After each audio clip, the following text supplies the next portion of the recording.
Hola, muy buenas tardes a todas y todos. Es un gusto encontrarnos en estos espacios de difusión de las ciencias psicojurídicas y sociales. En esta ocasión, nuestra conferencia mensual es denominada Perfilación Criminal. Para nosotros es un gusto pues conocer a nuevas personas, profesionistas que están trabajando desde diferentes ámbitos el tema del perfilamiento criminal.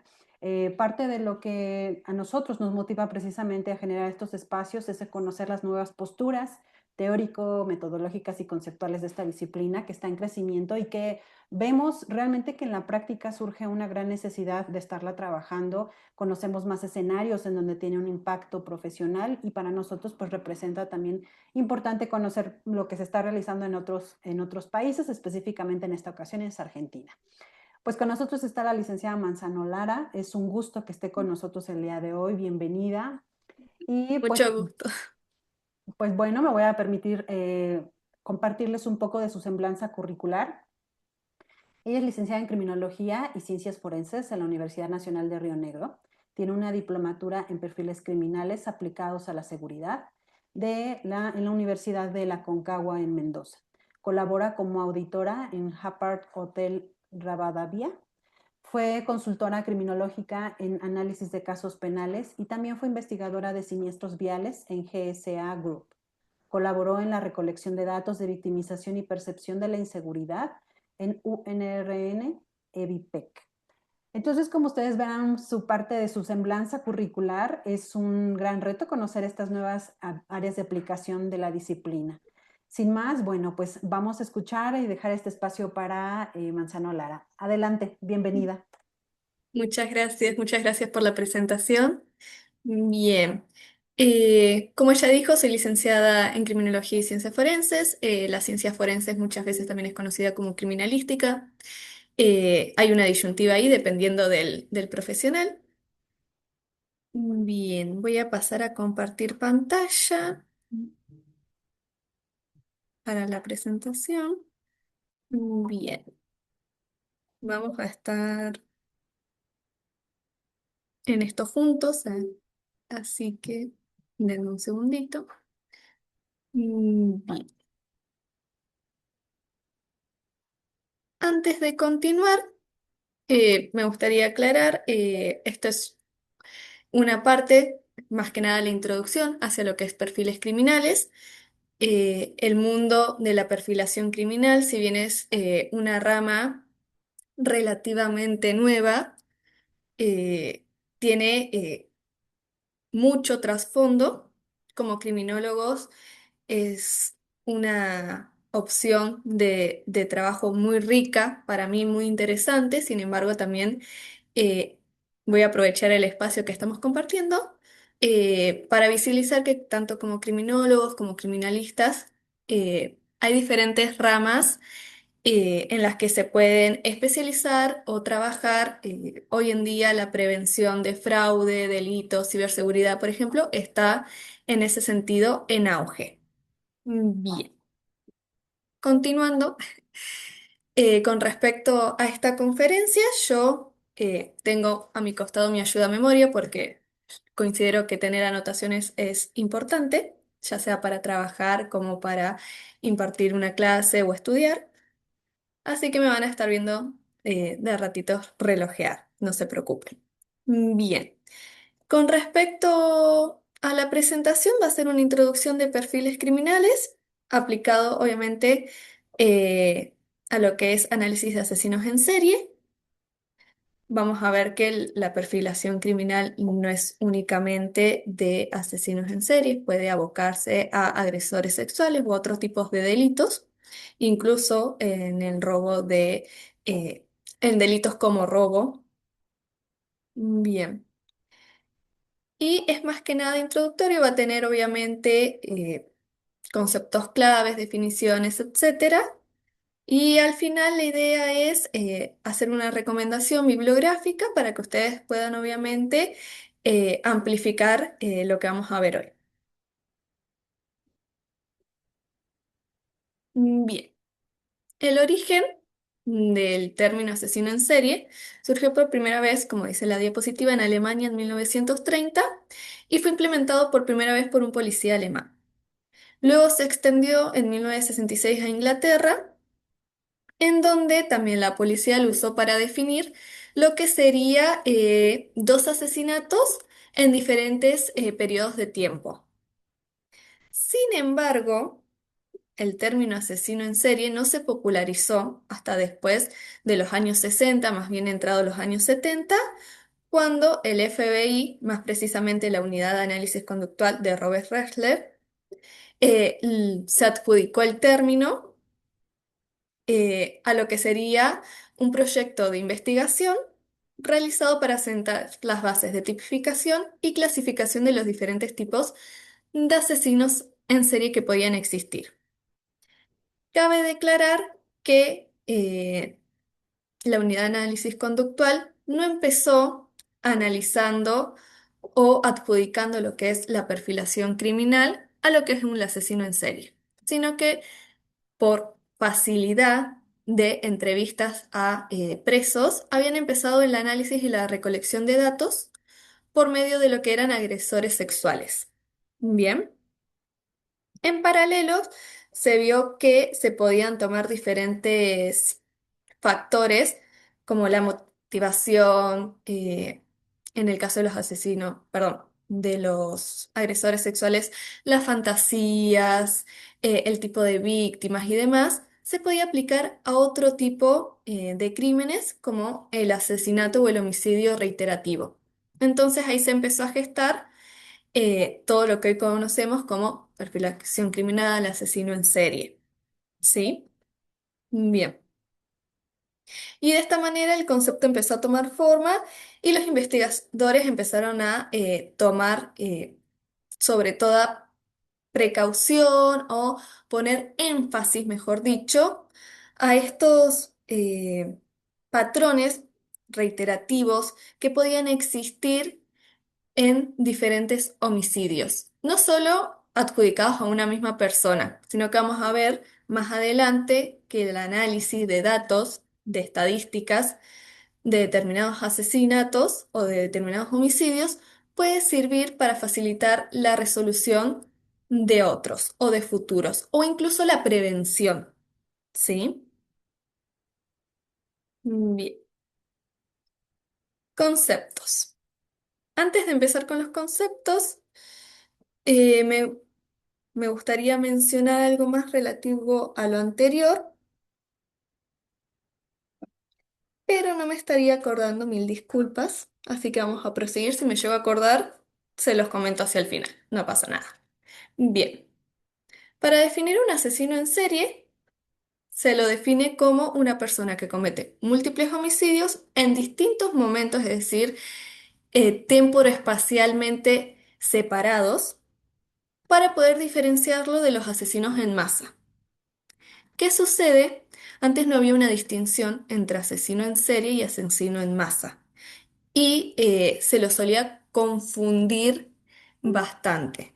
Para aclarar, el asesino en masa es una persona que mata más de dos personas, pero en un mismo lapsus de tiempo. Esto no quiere decir que el homicida va a matar a varias personas exactamente en la misma hora, porque a menos que sea, por ejemplo, con una explosión, una bomba, es imposible. Incluso si fuera así, el médico forense te puede dar horas de muerte diferentes.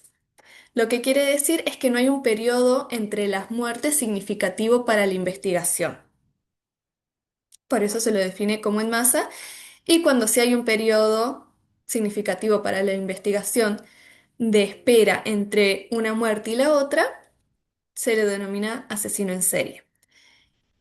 Al principio se era más estricto, por así decirlo, con el periodo que debía haber entre una muerte y la otra. Hoy en día, diferentes investigaciones, diferentes casos han llevado a los especialistas a decir que el lapsus puede ser de horas. No necesariamente tiene que ser prolongado. Bien, inicialmente se estableció que el mínimo de muertes o de víctimas que debía tener la persona para ser catalogado como un asesino en serie tenía que ser de tres víctimas o más. También, ese umbral se redujo con el tiempo a 2 personas porque las investigaciones revelan que depende de ciertos factores, puede dejar de asesinar, pero no dejar de tener la intencionalidad. Entonces, acá hay 2 puntos claves. El primero que mencionamos es el periodo de enfriamiento, así se lo denomina, que es el lapsus de tiempo entre una muerte y otra. Ese periodo de enfriamiento es muy importante de análisis porque denota la psiquis del homicida. Si el periodo de enfriamiento es muy corto, se atribuye, por ejemplo, a que tiene un perdón, en el que necesita matar con más frecuencia y por ende el hecho homicida le produce una satisfacción a corto plazo. Por otro lado, si el periodo es largo, quiere decir que la gratificación, ya sea sexual, sádica, etcétera, que le produce el hecho, es perdurable en el tiempo y no necesita matar con reiteración tan seguida. O por el contrario, muchas veces hay un deterioro físico en la persona o mental que le impide cometer nuevamente los asesinatos. Eso también es muy visto y es parte del por qué también se redujo el umbral a 2 víctimas y no 3, que es el segundo factor que habíamos visto importante. Muchas veces el homicida no es que quiere dejar de asesinar, es que se ve imposibilitado, ya sea por un factor endógeno o exógeno. Endógeno es propio de él, puede ser biológico, psicológico. Exógeno puede ser se mudó y cometió otros homicidios en otra localidad, entonces es difícil vincularlo. Y no es que dejó de asesinar, sino que se cree que se casó, hubo un cambio en su vida. Muchas veces cuando los asesinos en series que necesitan mantener cierta fachada, se casan, tienen hijos, en ese periodo que es difícil mantener esta doble vida, el periodo de enfriamiento es más largo. Entonces, en ese sentido, es necesario prestar atención, tener en cuenta que cada caso es particular. A mí me gusta, por ejemplo, decir que en la criminología o en la investigación criminológica o forense hay muchos factores influyentes, pero no determinantes. Porque si bien hacen una cierta regla, que es la que buscamos analizar, porque estadísticamente es la viable, hay veces, y nos vamos a encontrar con casos, en los que esa regla no aplica por más que pareciera que sí. Bien, denme un segundito. Mm, mm, Bien. Con respecto a los asesinos en series, y que también son factores que vamos a tener que tener en cuenta al momento de realizar un perfil criminal, hay ciertos puntos o elementos como los que están en esta diapositiva. El primero es el modus operandi, que se define como el accionar que tiene el asesino en serie y que nos aporta información clave para la elaboración del mismo, del perfil. Es decir, nos va a dar una evidencia o una visualización de cómo es la psiquis, por así decirlo, del homicida. Es todo lo que va dejando él tanto en la escena del crimen como desde la elección de la víctima, cómo concluye, cómo aborda a la víctima, cómo la asesina, qué tiempo toma, qué método utiliza, qué arma utiliza, qué planificación, si la hay, implementa. Son todos factores que nos dicen algo de la persona. Entonces, si bien el criminólogo, y esto no es como en las series, no es como en Mentes Criminales, el criminólogo no va a ir a la escena del crimen, pero sí va a tener un informe de todo lo que se encontró en la escena, cómo se encontró, y uno tiene que revisar ese informe, analizar ese informe, prestar atención a los detalles y en base a eso ir estructurando la personalidad de esta persona que cometió ese crimen, en primera instancia hablando de uno y luego a medida que se vaya pudiendo vincular con otros, los demás. Y ahí uno también, bueno, va encontrando determinados patrones. Bien, según Paz Velasco, ella es abogada y experta en criminología, de hecho es criminóloga también. Ella es española, a mí me gustan mucho sus trabajos.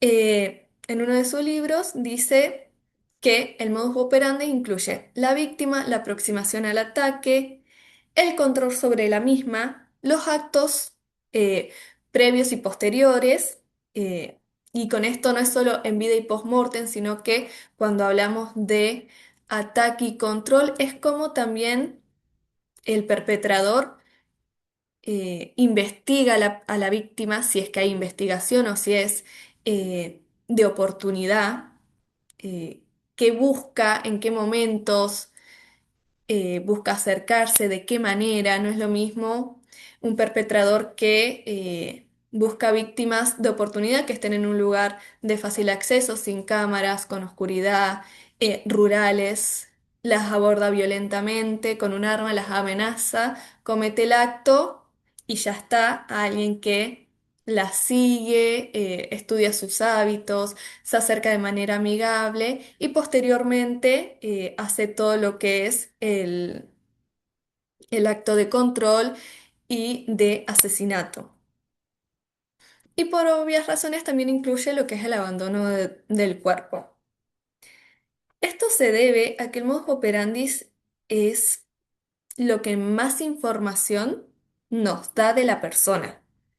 Entonces, si el perpetrador comete el asesinato y deja el cuerpo ahí, vemos que o no tomó medidas antiforenses, que que no es organizado, como comúnmente se dice, que capaz estuvo en un ataque psicótico o un estallido de violencia, por ejemplo, y no le interesa tanto lo que es ocultar su crimen. O por otro lado, también, dependiendo del caso, puede denotar una persona que sí tomó medidas antiforenses al momento de cometer el homicidio y por ende no le influye que el cuerpo sea encontrado. Hay veces que hasta se deja a simple vista para dejar un mensaje, ya sea a la policía, a los medios, a un determinado sector de la sociedad. Entonces, en ese sentido, también nos aporta eh, evidencia importante. Si por el contrario, el homicida vemos que tiene conocimientos antiforenses, es decir, borra toda la evidencia que si de ser recolectada ayudaría a su aprehensión.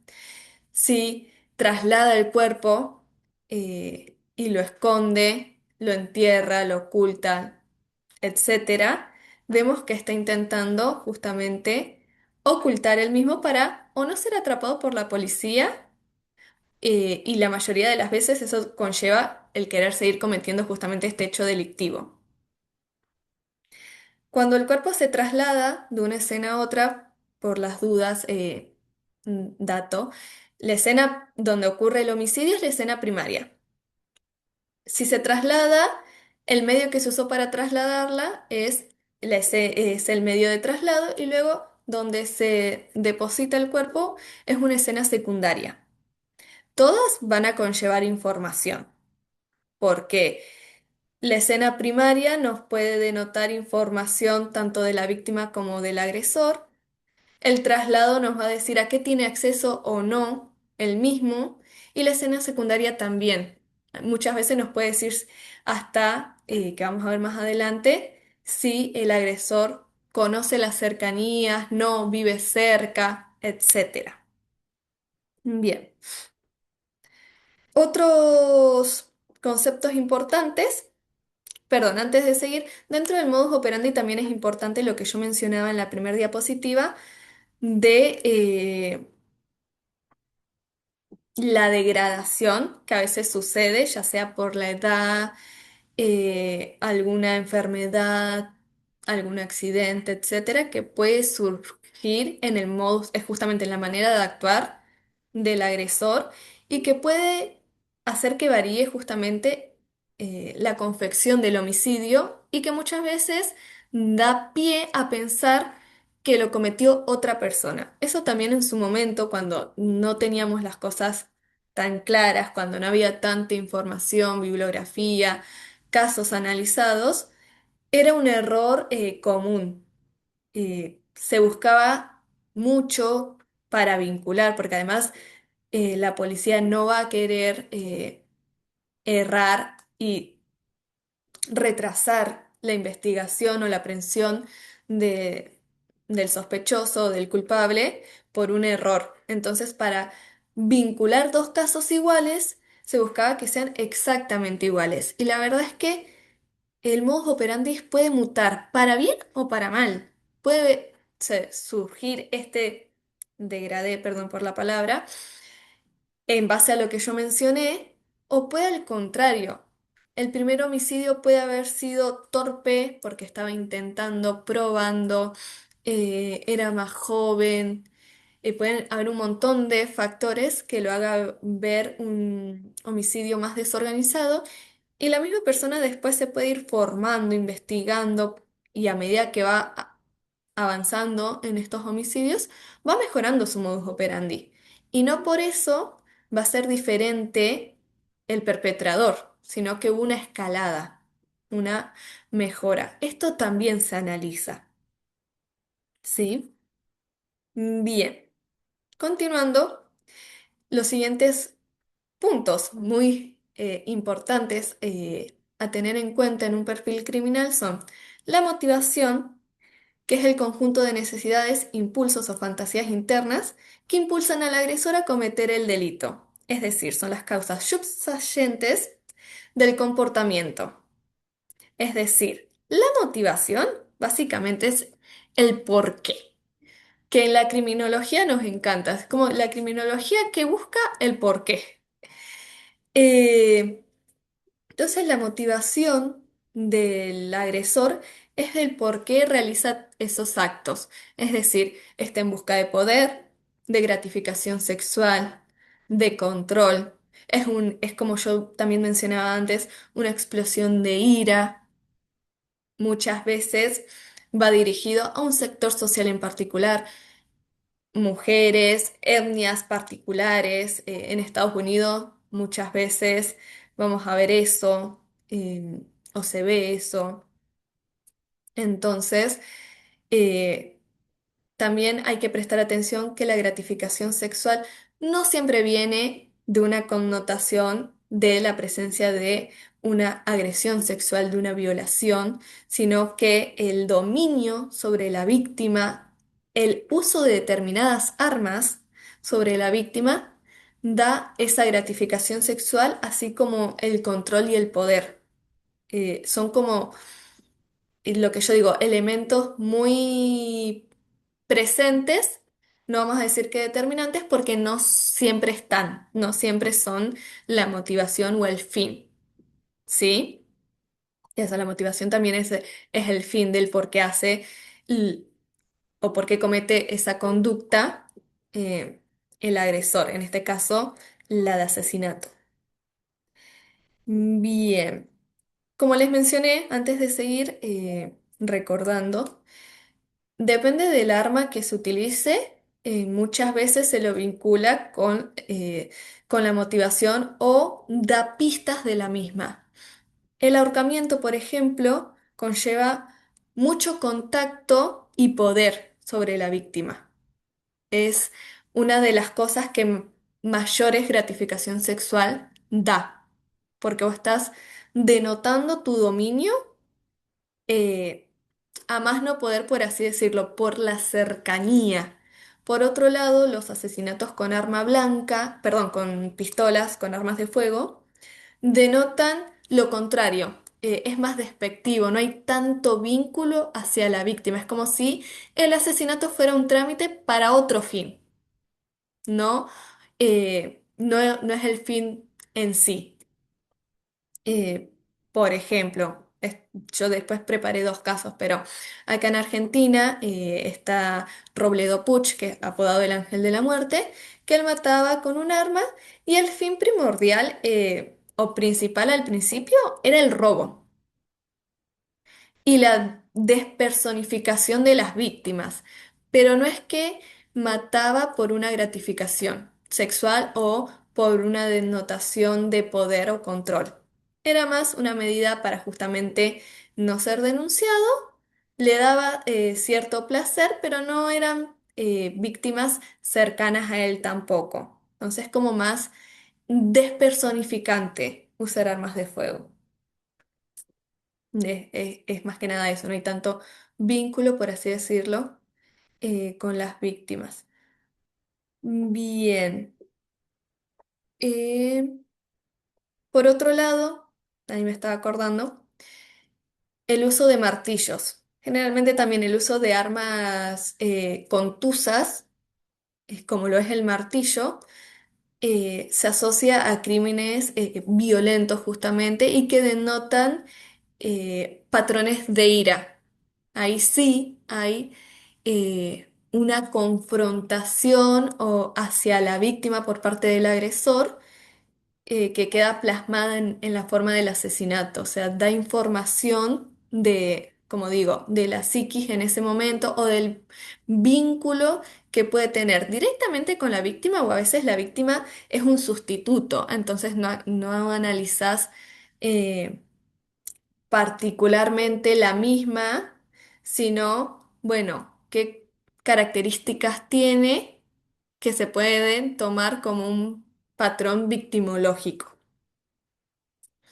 Bien, esto nos da pie al siguiente inciso, que es la victimología, que como dice el PowerPoint es el análisis de las características de la víctima, es decir, edad, sexo, estilo de vida, vulnerabilidad, que depende mucho justamente del estilo de vida, para entender por qué fue elegida y la relación que guarda con el agresor. Y acá se abre un paraguas de posibilidades. ¿Por qué? Primero, tenemos los rangos de victimología, es decir, en base a la vulnerabilidad si sos una víctima de mayor o menor riesgo. Las víctimas de mayor riesgo son justamente estas que por el estilo de vida, por su sexo, por su religión, etcétera, poseen una mayor probabilidad de sufrir determinado delito.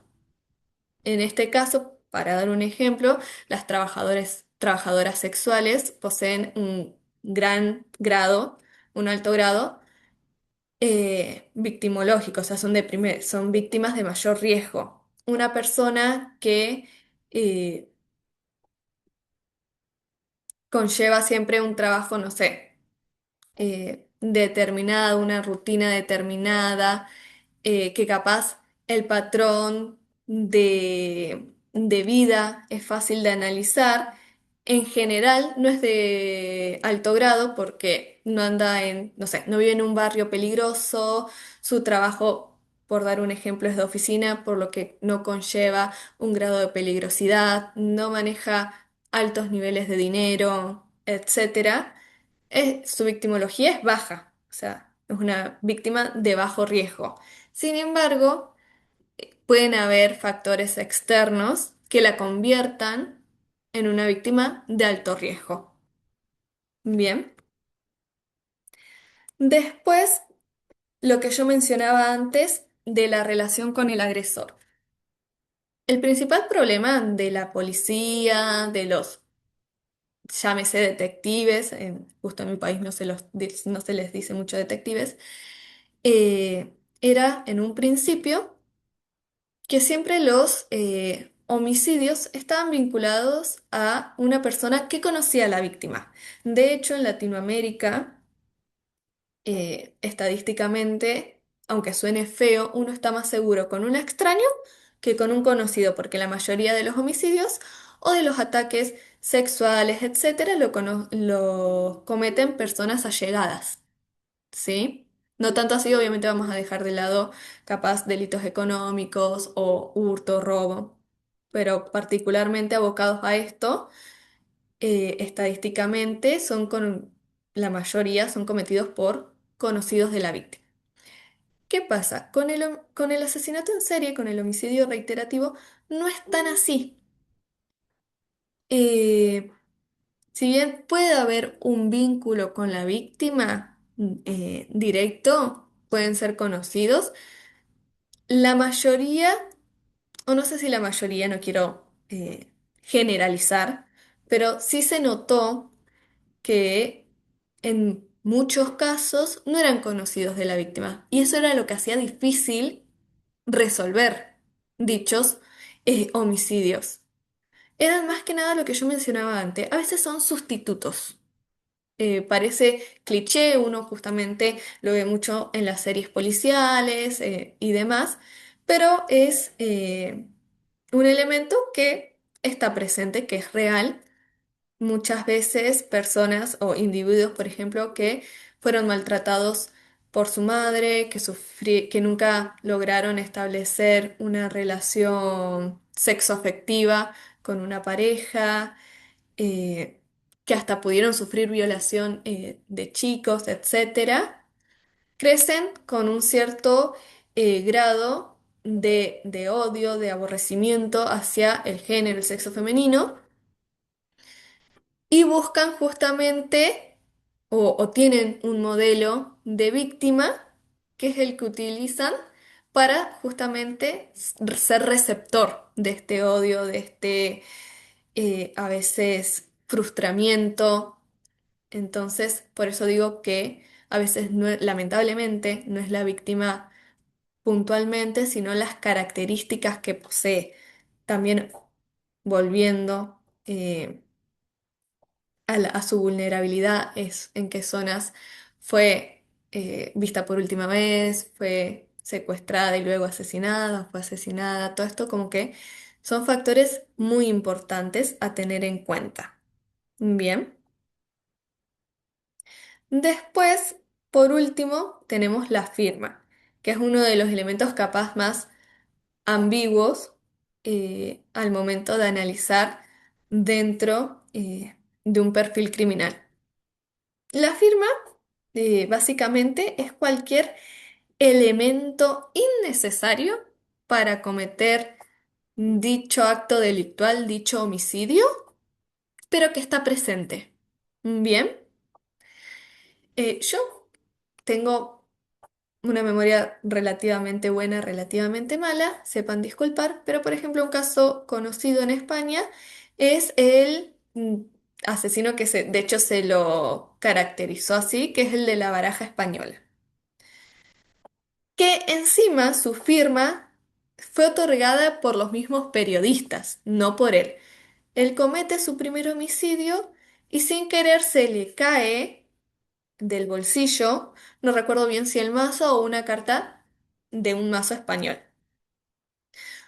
Cuando obviamente los medios visibilizan este homicidio, se lo empieza a catalogar así porque vamos a ver que también hay una mitificación por parte de los medios hacia estos personajes, porque bueno, juegan con esta despersonificación también de que no pueden ser humanos, de que son monstruos, de que no es nombre y apellido, es el ángel de la muerte, el asesino de la baraja, etcétera, que muchas veces, si bien uno como criminólogo obviamente no va a censurar ni mucho menos a los medios, tiene que hacer la distinción. Son personas humanas reales, no son monstruos, y uno lo tiene que analizar de la manera más objetiva posible.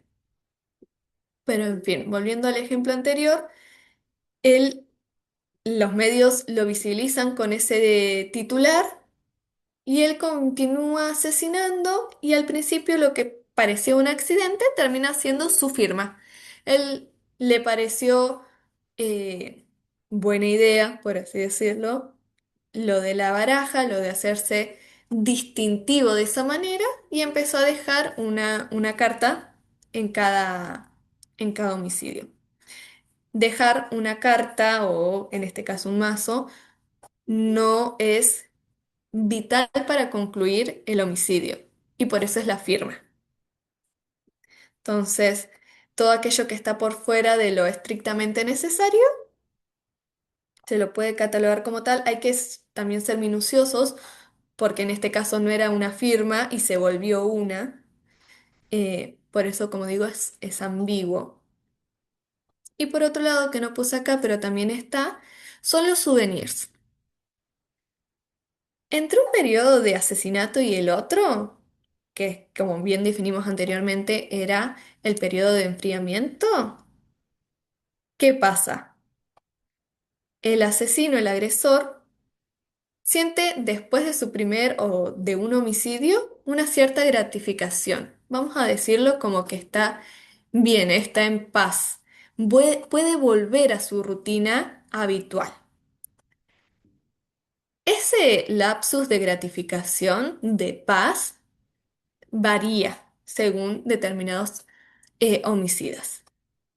Y muchas veces no llega únicamente con el cometimiento del homicidio, sino que se llevan ya sea alguna pertenencia de la víctima, una parte de la víctima, algo de la escena, para después rememorar ese hecho.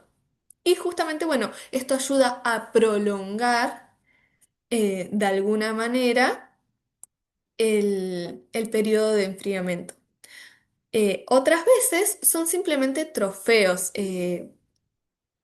sobre todo con los asesinos de rasgos psicopáticos o en los que hay psicópatas, vemos que es como una bandera de victoria para capaz eh, los mundanos, vamos a decir, nosotros no es normal, pero para ellos sí. Y tiene eso de que son coleccionables. Lamentablemente suena un poco brusco, pero es así.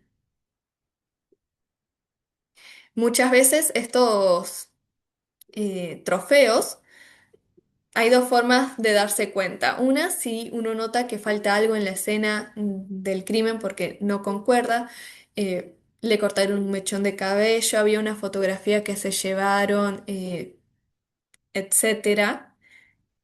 O porque cuando se aprende al agresor, obviamente se hacen cateos, requisas, allanamientos, como se diga en los diferentes países, y se encuentran estos trofeos.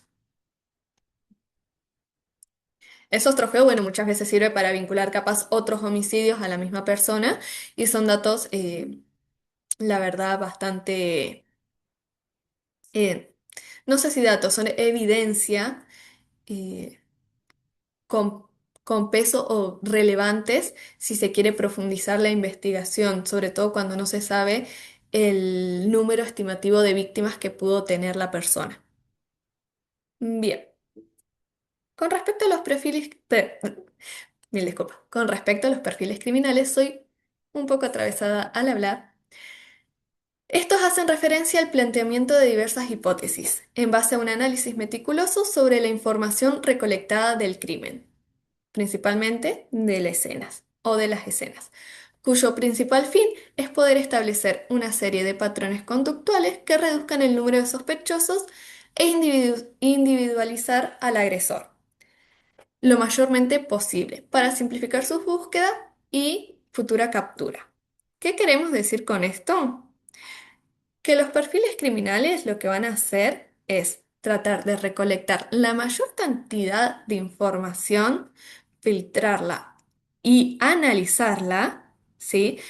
Por diferentes colegas. Yo creo que para hacer la confección de un perfil criminal no solo basta un criminólogo, claramente, porque como les decía, un criminólogo no va a ir a la escena del crimen, bien, el análisis de la escena lo va a hacer un perito, que incluso los mismos peritos ingresan a la escena posterior a la policía, que muchas veces vemos que no toma porque no están capacitados, no, no es que les quiero echar la culpa, todos los recaudos para no contaminar la misma.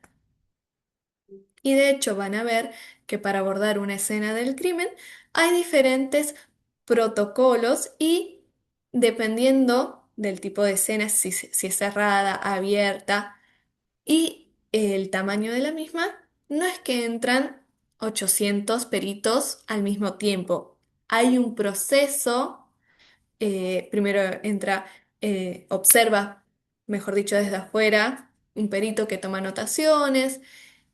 Posteriormente, si no me equivoco, entra el perito fotográfico que hace la fijación eh, de los elementos en en la escena. Previamente a la fijación, obviamente se decide cómo se aborda la escena. Bien, si es cerrada, hay diferentes formas de abordarla, si es abierta también. Está el perito que hace los planos. Mm, Entonces, como que no es un batallón de personas dentro, porque justamente hay un principio de la criminalística que es el de interacción, ya sea para nosotros como investigadores como para la víctima y el victimario.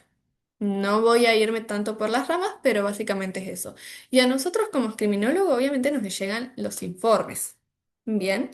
Después somos criminólogos, no somos psicólogos, no nos podemos abocar a otra rama que no es la nuestra, entonces un psicólogo, un antropólogo, un sociólogo, son elementos, ciencias que aportan dentro de lo que es la confección, por así decirlo, de un perfil criminal. Un perito también puede estar presente para que explique cosas que capaz no se entiendan o sean muy técnicas de la escena.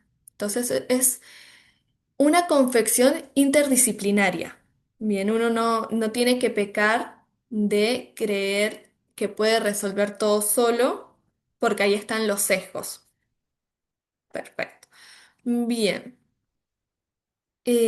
El fin es poder establecer justamente una serie de patrones conductuales que reduzcan el número de sospechosos e individualicen al agresor. Lo que buscamos es, estadísticamente, reducir nuestra búsqueda. Bien. L- por eso justamente se confecciona el perfil. Uno va a tratar de aportar determinadas características que nos den un rango, porque por más que se dice individualizar, nunca vas a tener a una persona, eso es mentira, vas a tener un rango, pero pequeño a comparación de lo que podías tener antes, de sospechosos o posibles sospechosos. Bien, para esto, los perfiles criminales tienen abordajes de dos tipos, el deductivo y el inductivo. Bien, el método deductivo es cuando el agresor justamente es desconocido y a través del perfil eh, que nos da lo que yo ya mencioné, la evidencia, analizarla, filtrarla y demás, nos dan estas características.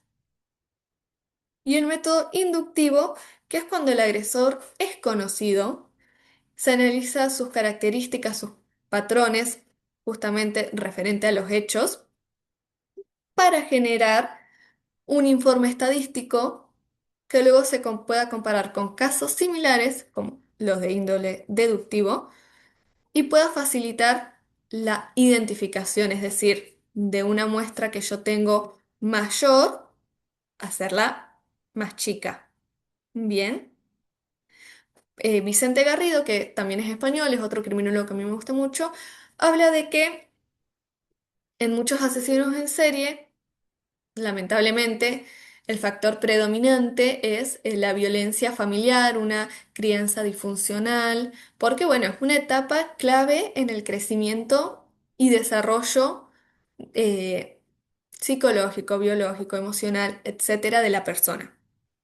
Entonces, obviamente, va a influir en su crecimiento y en su conducta. Entonces él dice, no es un factor determinante, volvemos a aclarar, no queremos generalizar, pero lamentablemente en la mayoría de los casos de asesinos en serie hay una presencia de una infancia violenta, abusiva, disfuncional, carente. Entonces, es un factor muy analizado, muy tenido en cuenta al momento de realizar los perfiles, de investigar, etcétera. Muchas veces, cuando vemos justamente y analizamos un homicidio, todo esto que yo mencionaba antes de el arma a utilizar, cómo se planifica, si es que se planifica, el lugar, la víctima, dicen de la persona porque son esta expresión. Hay un asesino surcoreano, eh, el catalogado uno de los primeros asesinos en serie de allá, que según fuentes secundarias, bueno, había sufrido maltrato en su infancia, fue abusado por una vecina y teniendo en cuenta también todos los factores sociales y culturales de un país asiático que obviamente es más patriarcal y demás, eh, en cuanto a derechos hacia la mujer también está obviamente mucho menos desarrollado que otros países, más en esa época, estamos hablando de 1900, sí, 1940, por ahí, no, 1970. Eh, la figura que se creó de la mujer es una figura llena de resentimiento y sin derechos, para decirlo de forma directa y llana. Y eso se veía visibilizado en sus homicidios, y su escalada también. Él empezó eh, agrediendo sexualmente a sus víctimas, que eran la mayoría desconocidas, es decir, eran más que nada de oportunidad. Al dejarlas vivas, estas algunas denunciaban, otras no, por el mismo contexto eh, cultural del país de esa época. Y obviamente después fue mutando para evitar denuncias. No es tan estricto, capaz como hoy en día, que una denuncia por agresión sexual o intento de agresión sexual puede avanzar mejor en esa época. Muchas quedaban archivadas, sobre todo si el agresor era desconocido, porque no se tenía evidencia y tampoco había una motivación real, vamos a decirlo, por parte de las policías o de los agentes para investigarlo. Muchas veces no conducía a nada también, capaz no es tanto la motivación de las fuerzas policiales, sino que al ser desconocido se quedaban sin pistas y el caso se archivaba. No obstante, este agresor eh, mejoró su modus operandi y no solo abusaba sexualmente de sus víctimas, sino que luego las asesinaba por medio de la estrangulación, ya sea manual o con parte de sus prendas íntimas. Entonces uno, en realidad, como profesional, tiene ahí factores que le dicen, que le muestran características personales de esta persona. Es observable el odio hacia justamente el género femenino, el sexo femenino, como ustedes quieran mencionarlo. También la forma despectiva de ver y de despersonificar a la mujer por medio de estrangularla con una prenda íntima, sobre todo en un país extremadamente conservador. No ocultaba el cuerpo, lo dejaba, si bien era una zona rural donde mucha seguridad, vigilancia, más sobre todo en esa época no había, lo dejaba a simple vista, entonces tampoco es que tenía eh, este sentimiento de sentir que iba a ser atrapado. Entonces, todo esto a nosotros nos brinda información. A eso es más que nada lo que yo quiero llegar con este ejemplo puntual. Eh, entonces, por eso siempre los perfiles criminales hacen, o la investigación en este caso, hace hincapié tanto en patrones. Yo acá me aboqué más que nada a lo que es asesino en serie, pero si uno se va a lo que es hurto, robo, eh, también, o sea, si vos analizás patrones de diferentes hechos de robo, te va a conllevar no solo a poder atrapar al agresor de manera más rápida, sino también a prevenir, que eso es una de las ramas fundamentales o de los fines fundamentales también de la criminología, poder prevenir en la medida de lo que se puede futuros hechos delictivos de esa índole o de grado mayor. Bien, bien. Existen diferentes clasificaciones de asesinos en serie. Para los tipos de asesino en serie varones, yo me guío por la clase que hoy en día también para hispanohablantes es la más visibilizada, que es la de Vicente Garrido, que es el criminólogo que les comenté con anterioridad. Y para la tipología que vamos a ver después en la siguiente diapositiva de asesinas en serie, me guío por la de Paz Velázquez. ¿Por qué? Porque perdón, ella habla de esto de que la tipología responde mucho a la motivación, responde mucho al por qué. Y no es la misma tanto en los hombres como en las mujeres. Y también es bien sabido que por un hecho estadístico e histórico, de que hay más asesinos en serie varones que mujeres, entonces también la investigación, el avance en materia ha sido más prolongado, más fructífero, abocados hacia ellos que hacia asesinas en serie. De hecho, no hay tanta información, capaz hoy en día hay más variedad, pero en sus momentos no. Entonces, Paz Velázquez hace esta distinción de separarlo, de decir, no va a servir la misma clasificación para hombres que para mujeres porque responden a motivaciones diferentes. Bien. Entre las tipologías que marca Vicente Garrido Genovés están el hedonista, que mata por placer, y dentro de los hedonistas están los lujuriosos, que matan más que nada por la gratificación sexual, y los emocionales que buscan la excitación y la adrenalina del acto. El hedonista, capaz es una de las tipologías más conocidas, es lo que mencionábamos antes, es aquel que mata por poder y que dentro de eso también está el control y una connotación de placer. Puede ser un placer sexual a través de lo que él llama como lujuriosos, o puede ser de connotación emocional, que es para mediar capaz algo que él cree, que la persona, que el hombre cree que le falta en su vida diaria y que este acto va a compensar. Bien.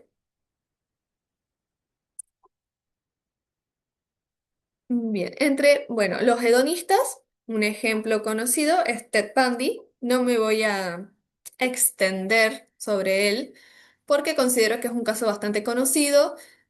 Soy más partidaria también de, en un futuro, si les atrae esta rama y eso, no irse por los casos más conocidos, tratar de buscar, analizar o interesarse por casos o países no tan visibilizados que también nos van a dar mucha información y que a veces, eh, independiente justamente de factores que para mí son muy importantes como el territorio, la sociedad, la cultura, el periodo, porque el periodo de tiempo en el que se cometen delimita lo que es la sociedad y la cultura muchas veces.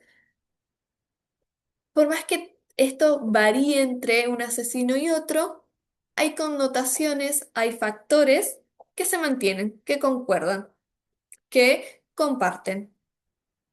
Y eso también habla mucho, justamente, no solo del asesino en serie particular, sino de lo que venimos analizando a través de todas estas diapositivas.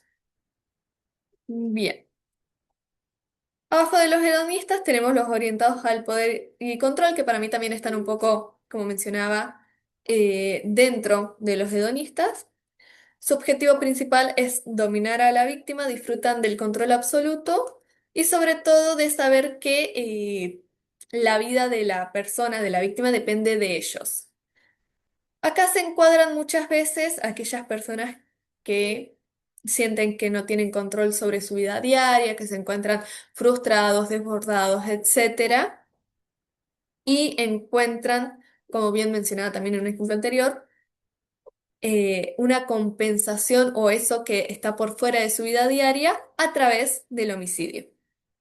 Bien, en este caso, también vemos que el asesinato, el homicidio puede no ser al instante, porque justamente disfrutan de la tortura, de las súplicas, por así decirlo, de una víctima que quiere vivir, de saber que su vida está en sus manos, te puedo matar ahora, te dejo vivir un tiempo más, unos minutos más, etcétera. Van alargando ese periodo de muerte porque es lo que les produce esa satisfacción, esa gratificación. El misionero que cree que tiene una misión que cumplir eliminando determinados grupos que considera indeseables. Se le llama misionero, justamente proviene de la Biblia porque creen que tiene una misión, ya sea, o querramos decir, divina, respecto a esto. Eh, La mayoría está justamente abocado a determinados grupos étnicos de la sociedad. Bien, en Estados Unidos estaba Joseph Franklin, que tenía justamente una ideología racista de eliminar determinados grupos que no encajaban con, vamos a decir, como la raza blanca o superior. También hay misioneros que buscan erradicar o que su victimología se va justamente hacia trabajadoras sexuales, vagabundos, etcétera, y lo que buscan es limpiar su ciudad, su país, hacia extranjeros, etcétera. Bien, el visionario es aquel que actúa impulsado por delirio, alucinaciones, eh, puede afirmar que oyes voces, que hay entidades, creencias que lo hacen, eh, que le ordenan cometer estos actos. Bien, claramente la psiquis del homicida, del perpetrador, cobra un rol principal en la investigación, en los homicidios. Hay que evaluar si realmente es así, si es muchas veces una mentira. Bueno, todo esto obviamente va más abocado para mí del lado del rol de un psicólogo, de un psiquiatra, que capaz de nosotros.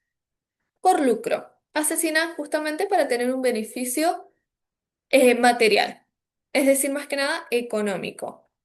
Como yo mencioné, acá en Argentina estaba Robledo Puch, eh, que él principalmente lo que hacía junto con su cómplice era realizar atracos, robos en casas de personas adineradas en los años 70, si no me equivoco, acá en Argentina, y después concluía con el homicidio. Bien, no hay una relación con la víctima, es decir, la víctima no le va a producir nada a la persona que asesina por lucro, sino que es un fin. Bien, un medio, mejor dicho, es un medio más para su fin.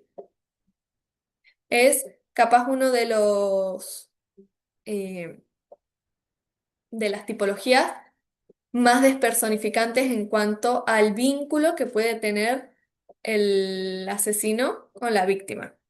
Porque en los otros vemos que el vínculo con la víctima es importante, tiene una connotación. Se tienen que cumplir determinados patrones para que asesine a esa persona, tipo el visionario, capaz la persona es de oportunidad, pero estuvo justo en un brote psicótico, en un episodio esquizofrénico, etcétera. Hay varias cosas que influyen. eh, y por eso la asesinó. El misionero sí o sí tiene que encajar dentro de, el grupo que considera indeseable, inferior, o a erradicar, si no es significativo. Los orientados al poder y al control, capaz no es tanto la víctima en cuanto a características, pero sí en cuanto a lo que le puede producir la oportunidad también, dependiendo de la persona.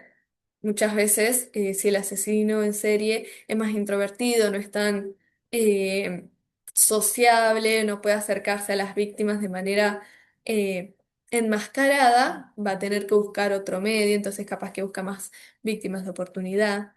Entonces, eh, nada, son como diferentes grados que vinculan al asesino con la víctima. Bien.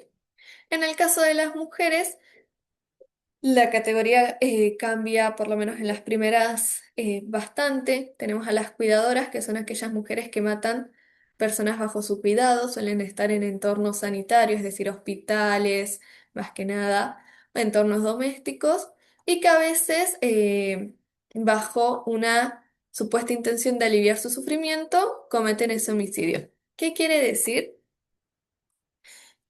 Son mujeres que matan personas, que ya sean pacientes, familiares en un estado crítico, o en entornos más cercanos, que consideran que les están haciendo un favor, le van a alivianar el dolor, van a dejar de sufrir en esta vida terrenal, y ellas se ven como sus sanadoras, como sus liberadoras. Y muchas veces también en realidad son ataques que buscan posicionarlas como sus salvadoras, que terminan mal. Bien, muchas veces por la adrenalina de, por ejemplo, querer salvar una vida, se la lleva al límite y la persona termina muriendo, y ahí termina un historial, por ejemplo, de varias muertes. Muchas veces esta categoría también aplica a asesinos en serie hombres. De hecho, hay un caso, no sé, no recuerdo bien ahora si es en Inglaterra, hay una película en Netflix que relata cómo un enfermero, justamente, un caso real, verídico, eh, asesinaba a sus víctimas, y lo que pasa es que pasa de un hospital a otro y ningún hospital lo denuncia hasta que una compañera, también enfermera, se empieza a percatar de esto. La policía les sigue el rastro, pero muchas veces, dependiendo de la droga, medicamento o metodología que usen, es difícil conseguir evidencia que se vuelva prueba en un juicio. Muchas veces, de hecho, si la muerte fue declarada natural, la persona se entierra, se crema, eh, es, es más difícil acceder. Las viudas negras, que son aquellas personas que matan parejas o familiares cercanos para obtener un beneficio económico. El móvil principal es el lucro, que está en otra categoría, pero la connotación es que en este caso conocen y tienen un vínculo con la víctima. Bien, no es una persona desconocida. Por venganza, o pasional, es aquellas que, justamente, impulsado por una emoción, vamos a decir, que denota un carácter violento, ya sea el resentimiento, los celos, etcétera, culminan en el asesinato de esa persona o de alguien cercano a modo de venganza. Hoy en día en Argentina, no tanto sí para los asesinos en serie, pero sí hay bastantes casos de homicidios que buscan matar a la pareja de su expareja, al hijo, a la hija, etcétera, para crearle un dolo de por vida por haberlos dejado. Eh, por lucro, en este caso se mantiene igual que En el caso de los asesinos en serie es exactamente lo mismo. Y por último está por trastorno mental, que es básicamente parecido al visionario en el de los asesinos en serie. Bien. En cuanto a Viuda Negra, acá en Argentina, por ejemplo, tenemos a Yushita Murano, que hace poco también salió una adaptación, eh, no sé si en qué plataforma bien, pero una adaptación del caso, de su vida. Y por lucro tenemos a, perdónenme, mi inglés es muy malo, Aileen Wuornos. También hay una película que retrata su vida y su modus operandi, su periodo de asesinatos y de encarcelamiento.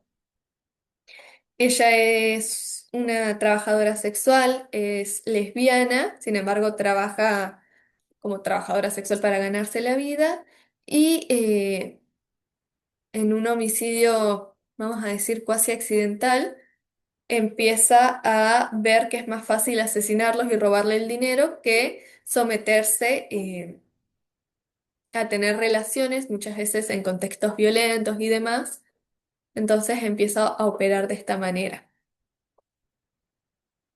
Bien, el perfil geográfico es una característica muy importante en los perfiles criminales. Básicamente también a veces es en estudio con intervención del criminólogo, otras veces se necesita capaz un especialista en el área y denota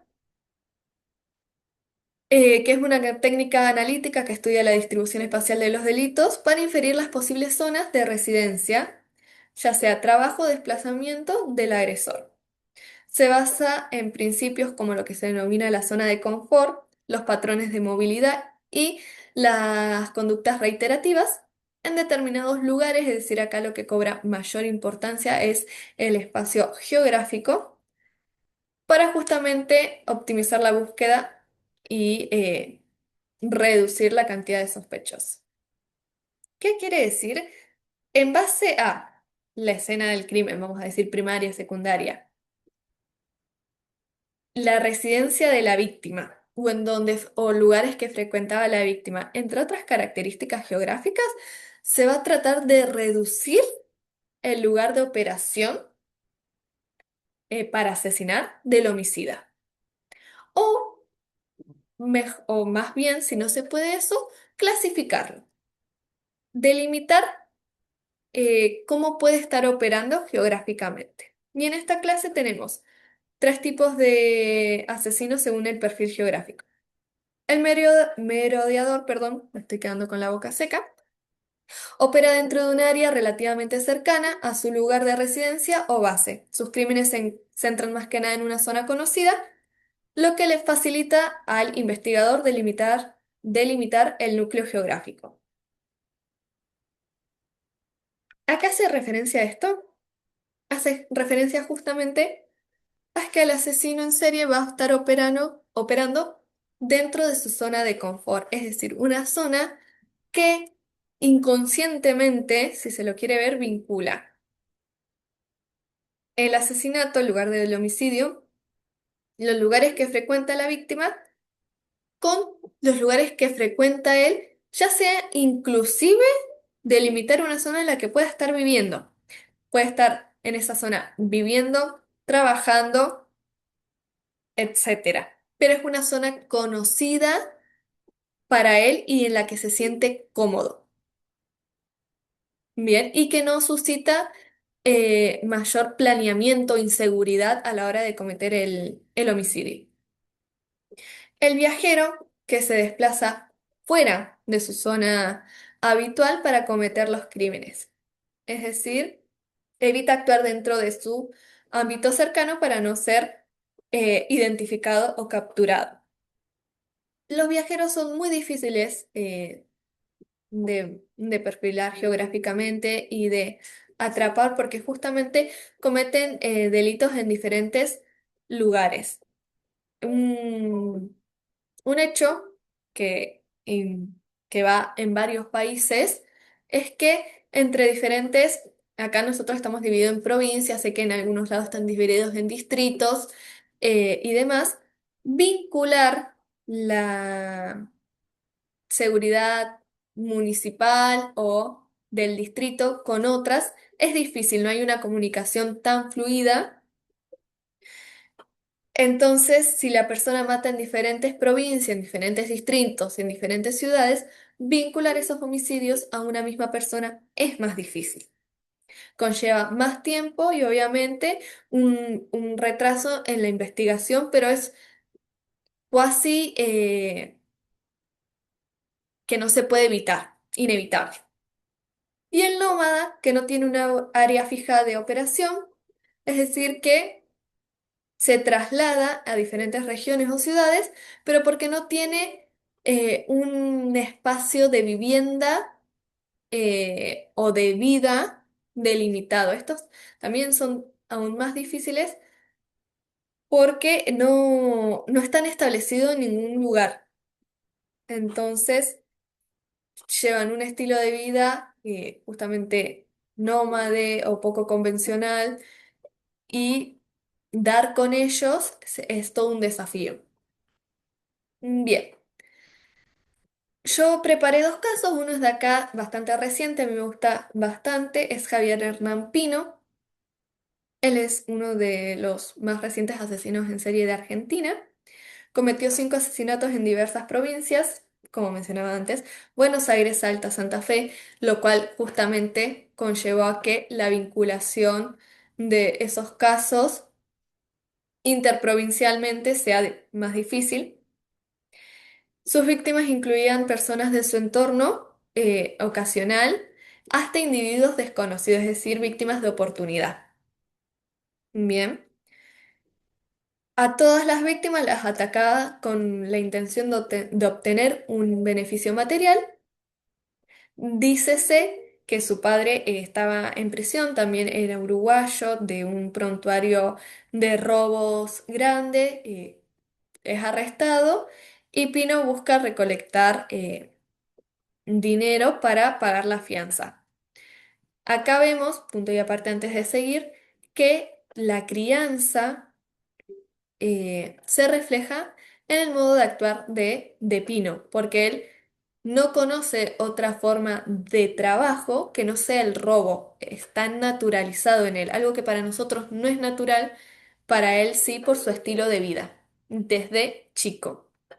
Bien, entre sus víctimas estaba un comerciante chino que él lo asesina en Buenos Aires, igual que a Claudia Marcela Sosa, que es una chica masajista, era masajista, perdón, de la cual se acerca mediante mensajes de texto, ella lo invita a la casa y ahí es donde aprovecha para robarle y asesinarla para evitar ser apresado.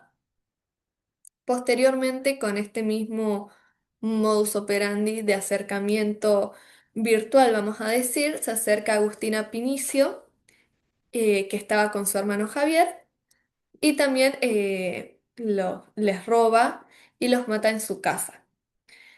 Y por último, en Salta, si no me equivoco, mata a Ríos, que él fue más de oportunidad en el sentido de que él buscaba solo robar en esa estación de servicio. Playero, nosotros le denominamos a los que trabajan en las estaciones de servicio. Esta, según las noticias, informes y demás, de público conocimiento, capaz, no tanto, obviamente, clasificados de la policía, hacía un control de caja, por lo cual había bastante efectivo. Entonces Hernán Pino busca robarle y lo termina matando. Vemos que Pino aborda a sus víctimas de manera oportunista en el caso del comerciante chino y en el caso del playero, mientras que en los otros dos casos, con las otras tres víctimas, lo usa mediante engaños. Engaños que no son cara a cara, vamos a decir, porque no poseía las habilidades sociales para poder desenvolverse y desarrollarse de manera efectiva por ese medio. Y tampoco mantenía relaciones largas en el tiempo, es decir, buscaba acercarse y enseguida concretaba el hecho. Él operaba con un arma de fuego, como bien digo, no es, es más distante hacia la víctima, él no sentía ninguna gratificación al asesinarla, sino que era más bien una medida antiforense para no ser denunciado, para no ser delatado, para no ir preso. Y su fin, en realidad su motivación era esto, era el dinero, él era un asesino por lucro, buscaba ya sea objetos de valor que pudiera vender y demás, con el objetivo, bueno, que ya mencionamos, de liberar a su papá de prisión, es decir, pagar la fianza. Él se desplazaba entre diferentes áreas y no poseía un domicilio físico, por lo cual esto dificultó obviamente su aprehensión. Acá vemos que es de índole nómade porque no poseía un domicilio fijo y iba realizando los asesinatos a medida que iba viajando. Acá la policía, debido él no realizaba medidas antiforenses más que el homicidio en sí, para no ser delatado.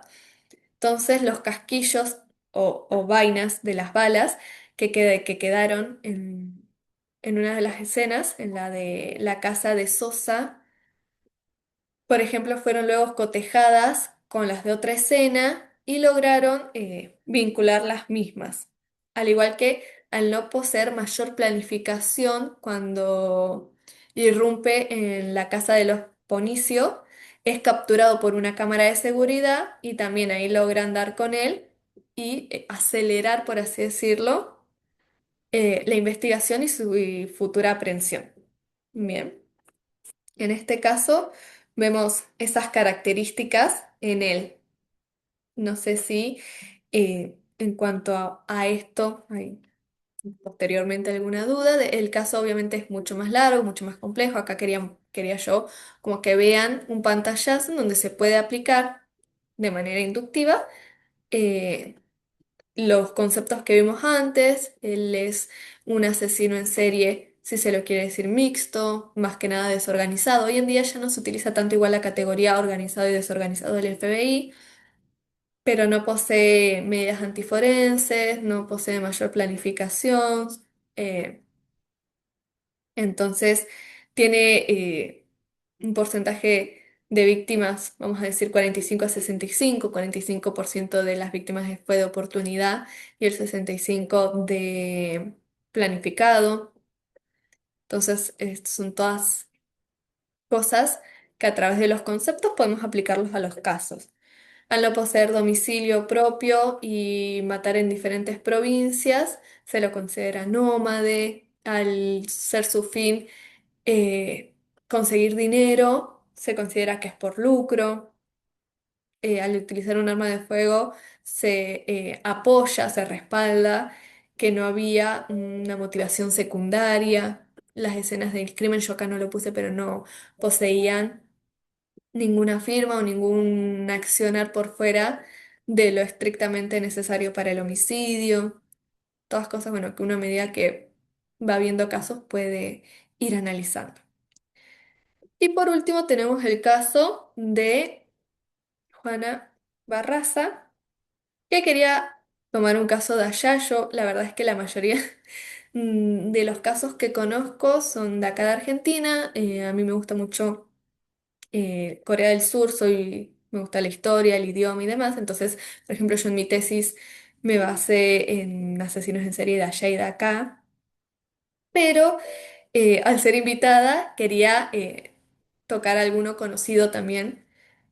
Entonces, nada, elegí este caso. En caso de que diga algo erróneo, sepan disculpar. Pero bueno, ella es un caso muy controversial. Hubieron muchas fallas, muchos errores. Un caso obviamente mucho más antiguo en este periodo para Latinoamérica que lamentablemente todo llega con un desfasaje. Todo lo que es en materia de perfilación criminal no estaba pulido, ni siquiera estaba conocido entre las fuerzas policiales o los expertos en el área, lo cual suscitó bastantes errores. La intervención de los medios de comunicación también fue bastante cuestionable. Es un caso polémico, también tiene su documental en Netflix, yo lo vi, me gustó. eh, recomendado si lo quieren ver. Bien, ella actuó en México, principalmente en la Ciudad de México, a fines de los 90 y principios de los 2000. Verán que es un caso bastante, 26 años, un poco más. Sus víctimas eran casi todas mujeres de edad avanzada, a quienes seleccionaba de manera deliberada. Ella tenía acceso eh, a las mismas, es decir, a la información personal de las mismas. Para acercarse utilizaba el engaño, se hacía pasar por una trabajadora social, por una enfermera o por alguien del servicio estatal que brinda ayuda, lo cual hacía que las personas, las mujeres de edad avanzada, mayores, las dejaran entrar a su domicilio sin mayores sospechas, como capaz si se presentara un varón, vamos a decir. Una vez dentro de la vivienda, ejercía violencia física directa mediante y concluía, porque las golpeaba y concluía el homicidio mediante el estrangulamiento. En algunos casos se observaba que sustraía o que faltaban dentro de la vivienda objetos de valor. Su accionar eh, denotaba una cierta regularidad en la selección de las víctimas, es decir, en su victimología, en el abordaje como en el cometimiento del homicidio, de los homicidios. Esto le permitió a la Policía de México vincular los hechos y avanzar con su identificación y detención. ¿Qué pasa en este caso particular? Ella no abordaba a las víctimas de manera violenta. Hay diferentes tipos de abordajes hacia las víctimas si es que los hay. Uno es por medio del engaño, otros de manera violenta, otros ya directamente se pasa al cometimiento del homicidio, entonces como casi no está. En este caso ella las abordaba por medio del engaño, no era un abordaje violento, lo cual le permitía a las víctimas bajar la guardia, dejarla entrar a la casa y una vez ahí dentro, ella cometía justamente el homicidio.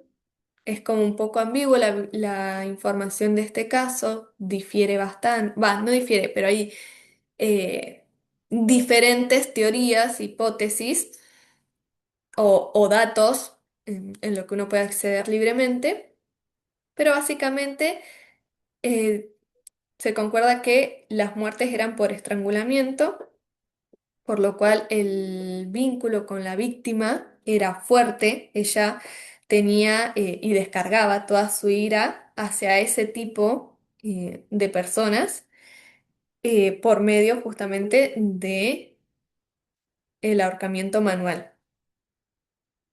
Tenía una victimología específica, a diferencia de Pino, que eran mujeres de edad avanzada que vivían solas.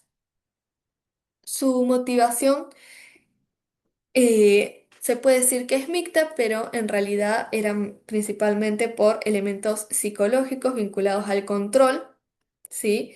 Y a conflictos vividos en edad temprana, en la niñez, que ella proyectaba en este tipo de víctimas. Como motivación secundaria se puede, si se quiere, establecer el robo, el lucro. Bien. Ella operaba geográficamente como merodeadora porque era una zona relativamente acotada de la Ciudad de México en la que ella se sentía en confort, bien, no se desplazaba hacia áreas desconocidas, no viajaba, bien, y tenía obviamente un domicilio establecido de vivienda, de vida. Bien, eh, ¿qué más? En cuanto eh, al accionar, obviamente en las víctimas se ve toda esta proyección. No solo ella buscaba tener control, hay una proyección capaz de odio hacia la madre que está presente, que se ve no solo en la elección de la víctima, sino en cómo comete el delito, el homicidio. Bien, por último, ya finalizando, ya siento que hablé demasiado. Hay unas recomendaciones bibliográficas que a mí me gusta hacer, libros que yo ya leí. Criminalmente de Paz Velasco, perdón. Este libro, dentro de todo, es viejo, ella ha sacado nuevos libros. eh, lo recomiendo mucho, es muy rico en información. Vicente Garrido para mí es uno, por lo menos hispanohablantes, de mis autores favoritos en materia de criminología. Él tiene varios libros. Acá yo recomiendo La mente criminal, pero también tiene un libro que habla de los asesinos en masa. Tiene conferencias y demás él se especializa sobre todo en psicópatas, que son lindas de oír, de formarse. De él presencié también una masterclass, la verdad es que es alguien con mucho conocimiento. Y después, ya más regional, también de México, el Manual Práctico del Perfil Criminológico de Jiménez Serrano. Es un manual que une un poco de lo que vemos con Vicente Garrido. De hecho, creo que él, no sé si cita directamente, pero toma cosas de él, a mi parecer, que yo noté concordantes. Es más local, a mí me gusta, la verdad es que latinoamericanamente hablando, hay pocos profesionales que hayan escrito libros de esto, así que haya uno a mí me parece estupendo. Y eso sería todo. Voy a dejar de compartir la pantalla. Ahí ya estoy.